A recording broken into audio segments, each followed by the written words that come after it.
In August, Turtle needed his yearly checkup and shots. Mom and Dad asked around, decided on the ARC, an animal hospital near the highway. To get there, we drove through town, on a bridge over the lake where Alex and I dug worms, up a long hill, and all the way out to the traffic circle. It seemed to me they could have found someplace closer. Turtle always shakes when he goes to the vets. I don't know how he knows he's going to get his shots, but he does. I tried talking to him softly, telling him it would only hurt for a second, but he whined and cowered in the corner anyway.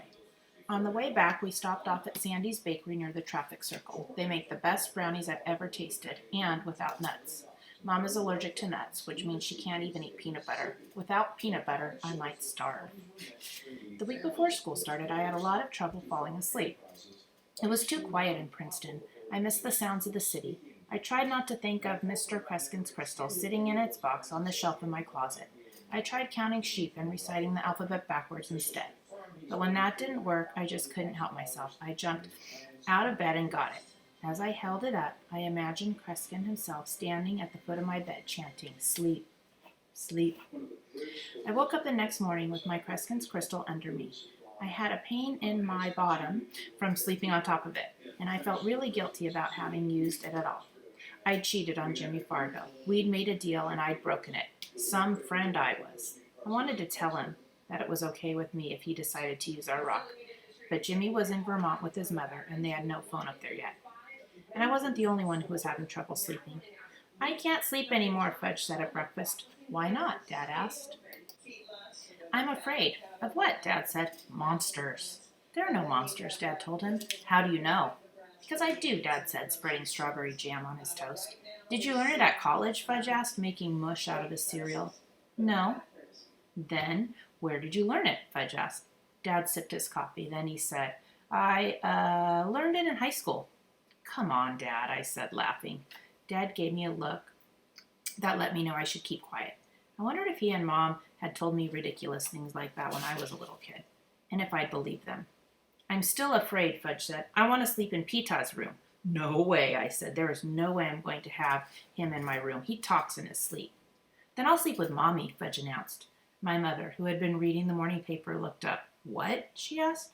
"From now on, I'm sleeping with you," Fudge said. "You have your own room, Fudgy," Mom told him, "with your own big boy bed." "I don't want my own room," he shouted. "I want to share. Sharing is better. You always say so." Mom sighed. "That's different," she said. "Sharing is for toys and cookies and—" "Maybe if Turtle sleeps with Fudge," Dad began. But I didn't wait for him to finish. "Hey, wait a minute. Turtle is my dog, remember?" "But you're willing to share him, aren't you, Peter?" Dad asked. "Not at night. He sleeps with me." Fudge started to cry. "Nobody cares about Fudgy. Nobody cares if the monsters eat him up." "Nobody's going to eat you up," Mom said. "How do you know?" Fudge asked. "Because I do, that's how," Mom said. "Did you learn it in high school?" Excuse me," I said, getting it from the table, "but this is where I came in." Fudge solved his problem by himself. Every night, after the rest of the family had gone to sleep, Fudge dragged his Snoopy sleeping bag down the hall and parked himself in front of Mom and Dad's bedroom where he slept. And Mom and Dad didn't do a thing about it. They'd just get up in the morning and step right over him. They told each other it was just another phase, that he'd get over it. If Fudge wasn't going through one phase, he was going through another. I couldn't help thinking that one of these days Tootsie would be going through phases too. The way it looked now, there might be no end. On the day before school started, Alex and I rode our bikes to the shopping center to buy our school supplies. That reminded me of Jimmy Fargo and how we used to go shopping for school supplies together. I felt really lonely thinking about Jimmy and scared about what school would be like here. Maybe all the kids would hate me. Maybe I'd hate them. Maybe we'd hate each other. Maybe I'd get a dumb teacher. Dumb teachers are the worst. I should know. I had one in 3rd grade. That night, I didn't even try to get to sleep without my Kreskin's crystal. Even so, I woke up about 1,000,000 times during the night. The next morning, I asked Mom how she expected me to walk Fudge to school and still ride my bike with Alex, because Alex told me that all the kids in Princeton ride bikes to school. "Maybe you could ride slowly and Fudge could walk beside you," she said. "Come on, Mom." "Well, maybe you could walk him until he knows the way by himself." "That might take all year," I said. "Besides, I want to go to school with Alex." "Look, Peter, how about if you just walk with him the first week and then we'll see what happens?" "I don't think you understand, Mom. 6th graders don't walk kindergarten babies to school at all." And I don't think you understand how disappointed Fudgy's going to be, Mom said, slamming the refrigerator door. But if that's the way you feel about it, I'll take him myself. Good idea, I told her. But Fudge, who'd been listening behind the kitchen door, shouted, No, I want to go to school with Peter. You promised, he told Mom. You promised. Mom looked at me as if to say, You see? All right, I said, all right, and you can follow me. I'll ride too. You don't have a bike. I have a toddle bike. You can't ride a toddle bike to school. Why not? Because you can't. Now hurry up. I don't want to be late on the first day. Alex was waiting for me outside. We headed for school. Fudge tried hard to keep up with us, running alongside our bikes, panting all the way. We were going really slow, but still he couldn't make it. I felt sorry for the kid. It wasn't his fault. He was just a kindergarten baby. So I scooped him up and sat him on the crossbar of my bicycle, even though my parents have warned me 1,000,000 times never to do that. I think they once knew someone who smashed his head open that way. But what they didn't know wouldn't hurt them. Besides, the school wasn't that far. And Fudge really liked riding on my handlebar. He waved to everybody on the street. I'm starting kindergarten today, he sang. Alex, who had no brothers or sisters, laughed. When we got to school, I took Fudge to Mrs. Hilbrandt's kindergarten and handed her Fudge's registration card. Then I went upstairs with Alex to Mr. Bogner's 6th grade. All the kids were singing, Oh, who owns the school? Oh, who owns the school? Oh, who owns the school, the people say. Oh, we own the school. Oh, we own the school because we are 6th graders today. I sat down at a desk next to Alex. On my other side was a girl, about 3 heads taller than me, with long, tangled brown hair. Mr. Bogner wasn't dumb. He could tell right off. I can always tell. First, he told us about his summer. He was an outward bound instructor in Colorado. He taught college kids to climb mountains. Then we told him what we did over the summer. I would have liked mine to sound more exciting. I would have liked to tell the class, this summer I sailed the Atlantic with just my dog, Turtle, and my friend Jimmy Fargo.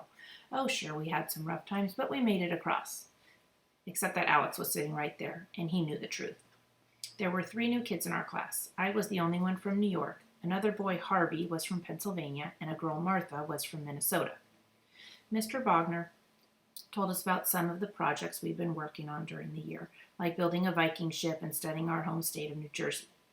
I wanted to tell him that it wasn't my home state, and it never would be, but before I had a chance, Martha said, Excuse me, Mr. Bogner, but my home state is Minnesota, so I will be studying that while the rest of the class does New Jersey? No, Martha, Mr. Bogner said. As long as you're living here, you can consider New Jersey your home state. But Mr. Bogner, Martha said.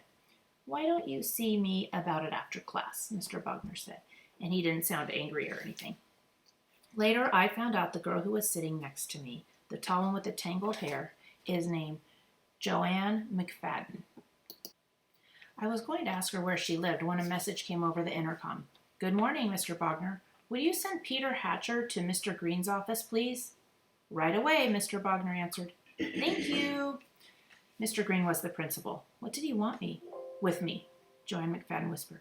What'd you do? I don't know, I said, feeling my face turn red. Do you know where Mr. Green's office is? Mr. Bogner asked.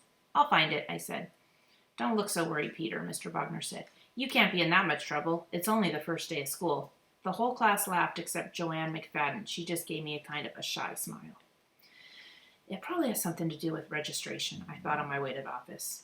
I'll bet my mother didn't fill out part of the registration card about who to call in case of emergency if your parents can't be reached. She forgets that almost every year. Or maybe the principal likes to introduce himself personally to all the new students. But then why wouldn't he have asked for Harvey, too, and Martha from Minnesota? Because he calls them to his office in alphabetical order. I told myself not knowing either Harvey or Martha's last names. And if he started with the A's early this morning, he'd probably be up to the H's now. Yes, that made sense. I found Mr. Green's office. I'm Peter Hatcher, I told his secretary. Go right in, she said. He's expecting you. You wanted to meet me? I said to Mr. Green. See me? Hello, Peter. Mr. Green looked something like my uncle, but my uncle is clean-shaven and Mr. Green had a mustache. Now that my father is growing a beard, I'm more aware of these things. We're having a bit of a problem with your brother, Mr. Green said. Oh, so that was it. I should have known. We've tried to get your mother or father on the phone, but there's no answer, so we were hoping you'd be willing to help us. What'd he do this time, I asked. A number of things, Mr. Green said. Come down to kindergarten. I'll show you. We walked down the hall together. All the kindergarten babies were busy. Some were building with blocks, others were painting, and a group was playing house in the corner. It was just the way I remembered kindergarten, but I didn't see Fudge anywhere. "Oh, Mr. Green," Mrs. Hildebrandt said, limping over to us. "I'm so glad you're here. I can't do a thing with him. He still refuses to come down." I looked up. Fudge was perched on top of the cabinets that were on top of the cubbies. He was stretched out, lying across the top, just inches from the ceiling. "Hi, Pita," he called, waving. "What are you doing up there?" I said. "Resting." "Come on down." "No, I don't like this school. I quit." "You can't quit," Mr. Green said. "Why not?" Fudge asked. "Because going to school is your job," Mr. Green said. "Otherwise, what will you be when you grow up?" "A bird," Fudge told him. Mr. Green laughed. "Creative, isn't he?" "I wouldn't necessarily call it that," Mrs. Hildebrandt said. "Why'd he climb up there in the first place?" I asked. "Well," Mrs. Hildebrandt said, "that is a long story." "Because she's mean," Fudge called. MEAN. "Now, Mr. Green," Mrs. Hildebrandt said, "you've known me for a long time, and I ask you, have I ever been mean to a child? Knowing, consciously, intentionally mean, especially on the first day of school?" "She wouldn't call me Fudge," Fudge said. "That's why I had to kick her."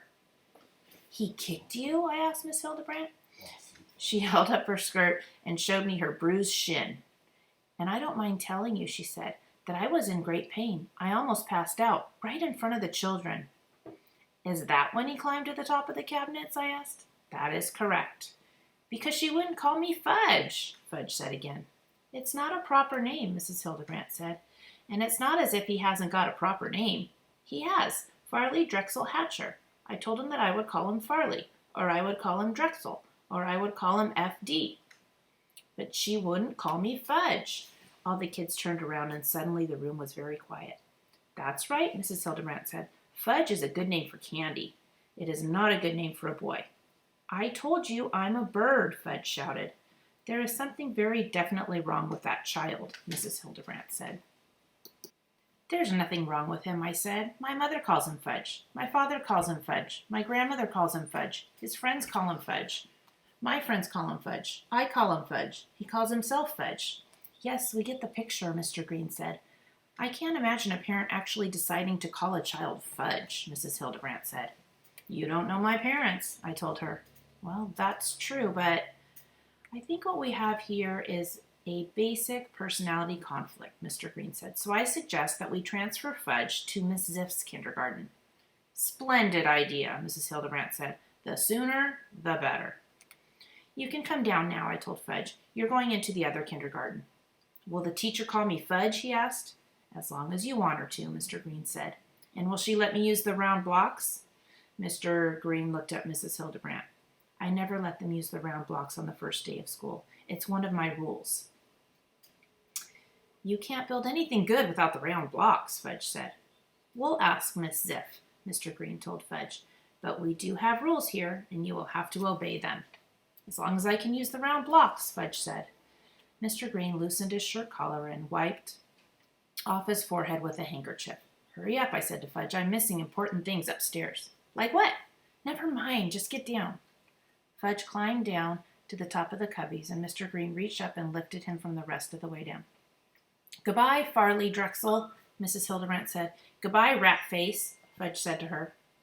I gave him an elbow and whispered, "You don't go around calling teachers rat face."